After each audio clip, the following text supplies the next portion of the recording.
Lumas na tayo, takasan na natin ang mundo. Magtago papalayo sa mas tahimik at payapang mundo. Tumakas na So, magandang umaga po, Lola Elisa. Nais lang po namin kayong interviewin sa ilang katanungan para po sa Lingkod MA. So, ang una pong tanong is, ilan po ang uma-attend sa ISCAP or Sunday celebration in the absence of priest? Linggo? Meron naman, marami natin. Pagsimba, marami naman. Madami na.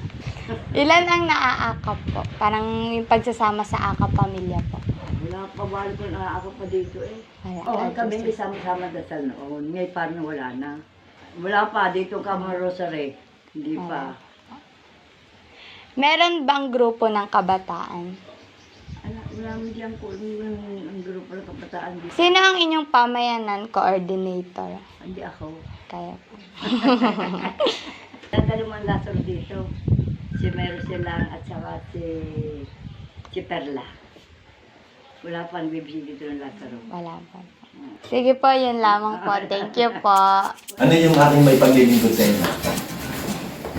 Magtatanong lang po kami ng ilang katanungan na maaari namin gawin po dito sa barangay. Sige.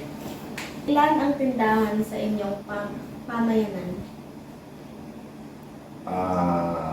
Hindi ako sure pero parang nasa 50 plus. Yung kailangan nyo ng datos o mga pangalan, makukuha nyo naman dun dahil sila yung mga tumubos ng permit sa barangay. Ano-anong produkto ang ginagawa sa inyong pamayanan? Halimbawa po, suman, furniture, at iba pa po.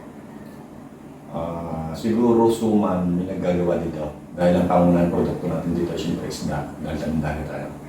Pero may mga nagtitinda din naman ng suman, sinulbot, mga kakanin. Ang ating barangay secretary ay si Secretary Lenny Palua, ang treasurer ay si Emma de los Angeles Lamoso, at ang mga BXW ay alam ko naman nakilala nyo rin. Kung kailangan nyo ng datos, ay ibibigay namin sa inyo. Meron po bang peer tutoring sa barangay? Yung ano po? Diba, yung mga nagtuturo po? Nagtututor po. Meron. Si Madam D. Saka si Sek, nagtututor din yan sa yung mga beaches natin, napakaganda yan. Puro sa ilang kaya sila pumunta dito. Marami tayong mga beaches na maganda. Dapat tulad nga yun, sibol natin. Tayo ng gagawa. Hindi tourist spot na rin yan. Ayos lang po. Salamat po. Thank you po.